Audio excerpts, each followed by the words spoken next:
रामकृष्ण हरी विठ्ठल केशव.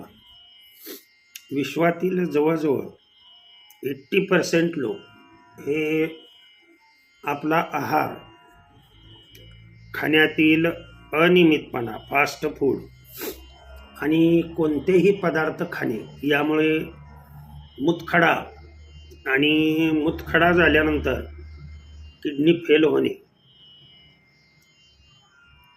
हे सर्वात मोठा सर्व आजाराला कारणीभूत असणारा हा डिसऑर्डर.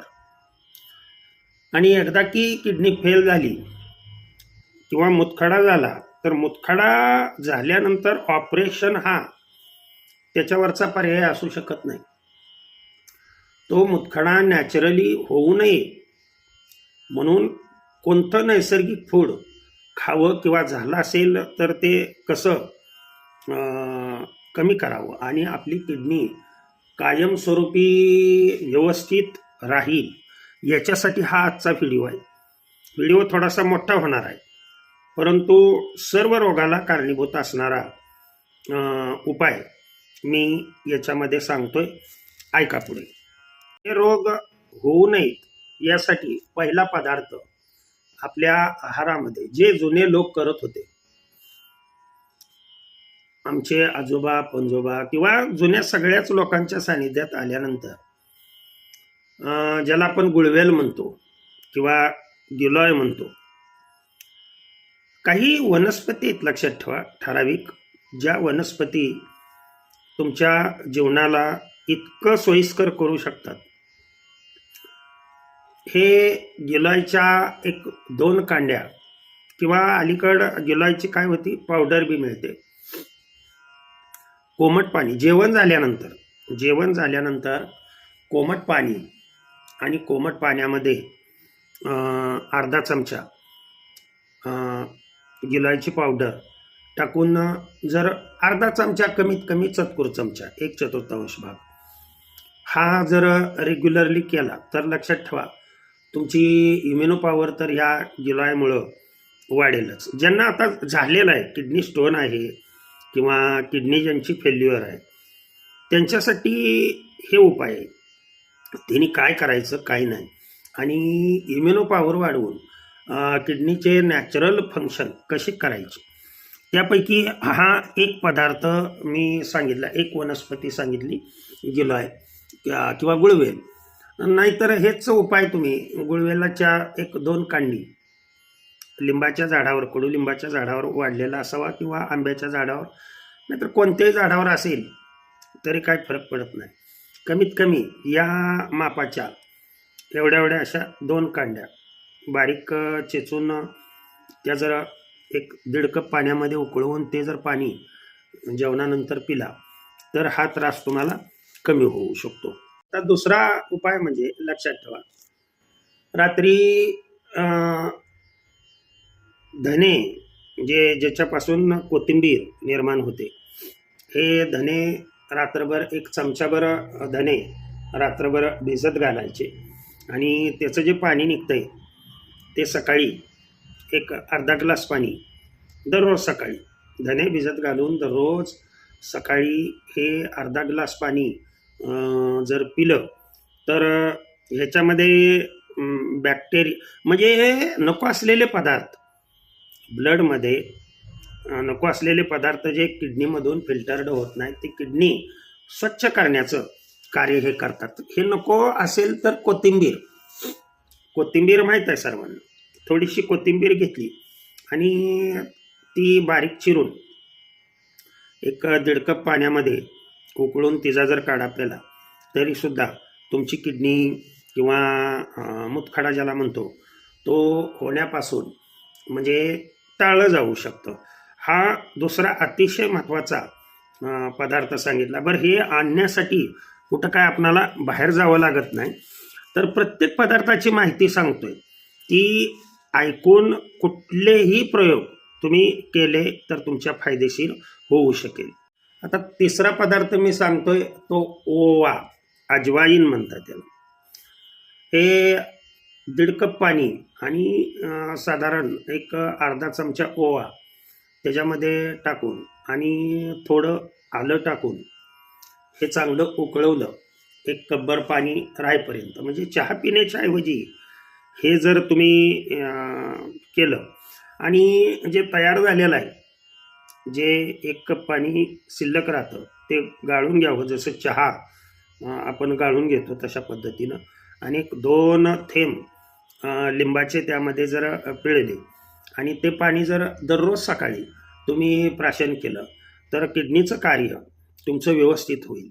आणि महत्त्वाची गोष्ट याच्यामध्ये जे किडनी स्टोन तुमचं होणार आहे किंवा रोग होण्यासाठी जे शरीरामध्ये क्रिया रोखल्या जातात, त्या क्रिया पूर्णपणे व्यवस्थित सुरळीत चालू शकतात.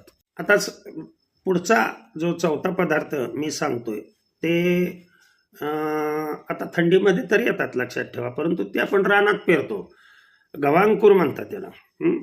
गहू पेरून एक साधारण एवढे एवढे आले, उगवून एवढे एवढे आले की ते पूर्ण कापून घेऊन ते मिक्सरमध्ये बारीक करून जर त्याचा रस काढला आणि तो जर रस जर प्राशन केला दररोज सकाळी, तरीसुद्धा किडनी फेल होण्याचा किंवा मुतखडा होण्याचा किंवा जे सगळे काही कॅन्सर आहे, मधुमेह आहे, यासारखे रोग, यांनी रोग झाल्यानंतर उपाय करण्यापेक्षा रोग होऊ नये किंवा झाला असेल तर तो बरा कशा पद्धतीनं करता येईल त्याच्यासाठी हे सगळे उपाय सांगतोय.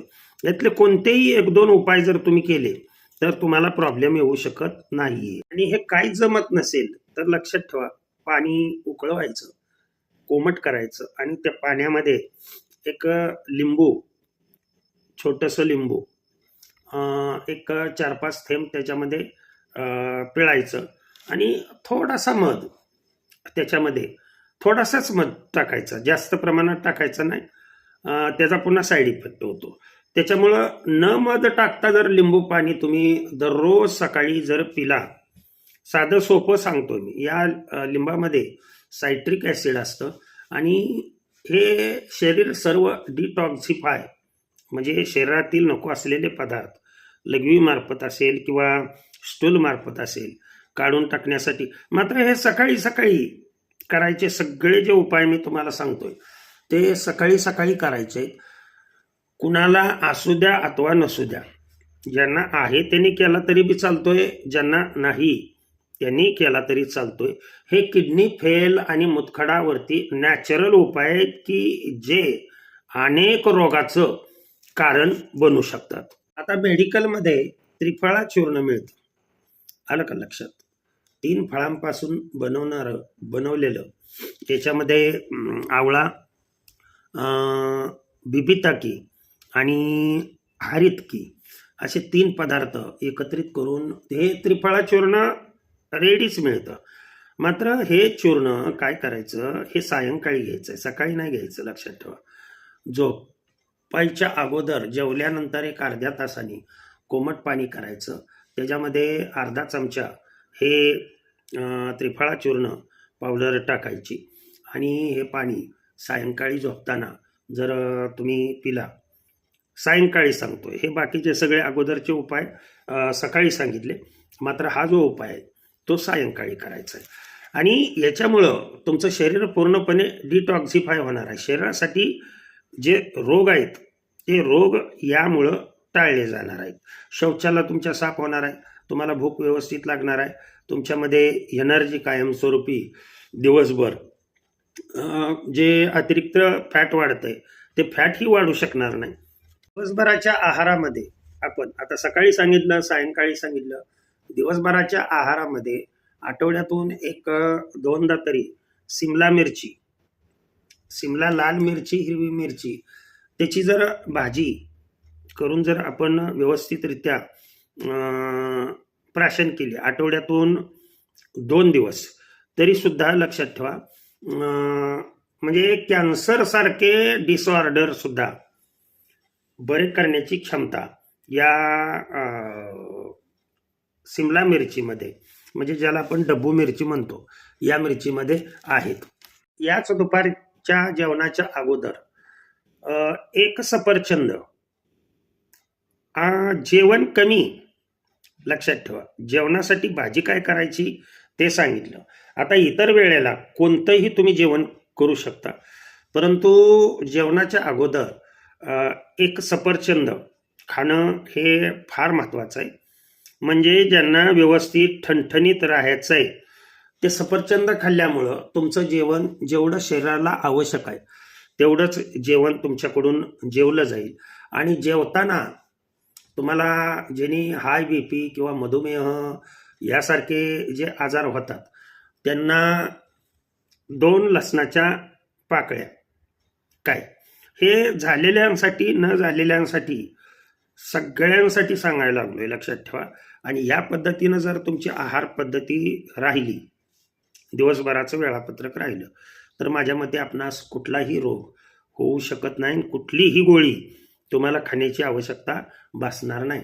तर ह्या लसणाच्या 2 पाकळ्या त्या कच्च्या तुम्ही जर खाल्ल्या तर तुम्हाला पूर्ण काही याचा बेनिफिट होऊ शकेल. आता पुढे बरंच काही सांगायचं आहे. तर दुसरा नैसर्गिक पदार्थ म्हणजे नारळाचं पाणी. नारळाचं पाणी जर आठवड्यातून, हे रोग झाल्यानंतर पेशंट ॲडमिट असेल तर त्यावेळेला तुम्ही नारळाचं पाणी का घेऊन जाता? काय कारण आहे याच्या पाठीमागं? कारण हे नारळाचं पाणी लक्षात ठेवा, शरीरामधील सेलची झालेली नासधूस, शरीराला झालेली झीज, हे झीज भरून काढून तुम्हाला दिवसभर तुमचा स्टॅमिना वाढवण्याचं कार्य हे नारळाचं पाणी करत असतं. आता ह्याच्यामध्ये काही गोळ्या तुम्ही घेणं टाळणं पाहिजे आहे. त्याच्यामध्ये ॲस्पिरिन गोळी काय किंवा पेन किलरच्या गोळ्या ह्या मिळतात.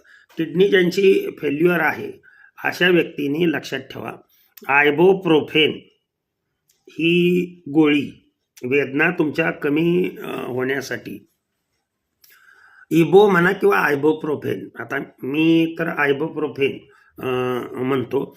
आणि दुसरी एक गोळी आहे ॲसेटामॉर्फिन.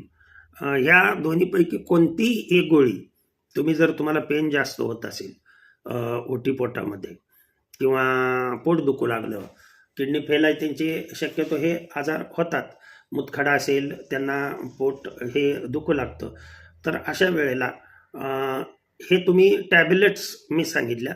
मात्र नैसर्गिक जर तुम्हाला उपाय करायचा असेल तर तुम्ही नैसर्गिक उपाय करताना हे अशी बॉटल घ्यायची, याच्यामध्ये असं गरम पाणी भरायचं आणि ओटीपोटावरती त्या गरम पाण्याने, बाटलीमध्ये चांगलं गरम पाणी भरायचं आणि या गरम पाण्याने जर शेक दिला बाहेरून, अशा पद्धतीनं जर शेक दिला तरी तुमचा हा मुतखडा, किडनी फेल पासून जो होणारा त्रास आहे तो तुमचा कमी होऊ शकतो.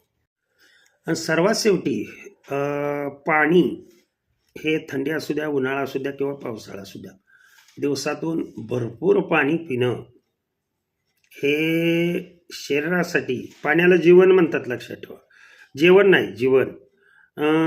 हे पाणी जर तुम्ही भरपूर प्रमाणात पिलं तर तुमचं शरीर पूर्णपणे फ्लश आउट होण्यासाठी मदत होऊ शकतं. त्यानंतर आता काय खाऊ नये, याच्यामध्ये कुठले पदार्थ खावेत, कॅल्शियम युक्त पदार्थ, मग ते पानाला थोडासा चुना लावून सायंकाळी झोपताना किंवा जुने लोक पान खात होते बघा, पान खाणे किंवा त्याच्यामध्ये स्मॉल अमाऊंट ऑफ कात, मात्र सुपारी नको आहे. ते आपल्याला काय पान रंगवायचं नाही आहे, सुपारीनं पुन्हा बॅड इफेक्ट होतात. त्याच्यामुळे हे 3 पदार्थ टाकून जर सायंकाळी पान खाल्लं आणि नंतर पाणी पिलं तरी बी चालतंय. मात्र आहारामध्ये जे मीठ आहे, मीठ ज्याच्यामधून तुमच्या शरीरामध्ये लक्षात ठेवा सोडियम जाणार आहे आणि हे सोडियम गेल्यामुळं किडनी फेलचा जो प्रॉब्लेम येणार आहे तो प्रॉब्लेम तुमचा कमी होईल. आता मांस खाणाऱ्या व्यक्तींसाठी सांगतो, मांस त्याच्यासाठी खाऊ नये, लक्षात ठेवा काय की या मांसामुळं एक नव्हे बऱ्याच आजाराला निमंत्रण दिलं जातं, कारण ह्याच्यामध्ये असणारे जे प्रथिने तुमच्या शरीरामध्ये गेली की त्याच्यापासून युरिक ॲसिड तयार होतं आणि हे युरिक ॲसिड सांध्यामध्ये किंवा युरिक ॲसिड किडनीमध्ये जमा झालं की त्याच्यापासून किडनी स्टोन वगैरे होतो आणि मग तुम्ही ऑपरेशन करता. आणि कुठल्याही भागाचं ऑपरेशन काय होऊ न देण्यासाठी हे जर उपाय तुम्ही काळजीपूर्वक केले, काय खाऊ नका आणि काय खाणं आवश्यक आहे ते मी सगळे या व्हिडिओमध्ये सांगितलं आहे. हा व्यवहार, हा जर आहार तुम्ही व्यवस्थितरित्या रेग्युलरली ठेवला तर माझ्या मते कोणताही आजार तुम्हाला होणार नाही. अतिशय महत्त्वाचा व्हिडिओ, सर्व व्हिडिओमध्ये महत्त्वाचा व्हिडिओ. रोग झालेल्या व्यक्तींसाठी आणि रोग न झालेल्या व्यक्तींसाठी सुद्धा आपला आहार कसा असावा हे या व्हिडिओमध्ये सांगितलं. आणखी भरपूर काही सांगण्यासारखं आहे, परंतु व्हिडिओ मोठा होतोय त्यामुळे ही झालेली सेवा भगवंताच्या चरणी अर्पण करतो आणि सेवेला पूर्णविराम देतो. पुंडलिक वरदार विठ्ठल श्री ज्ञानदेव तुकाराम. विठ्ठल विठ्ठल विठ्ठल विठ्ठल विठ्ठल.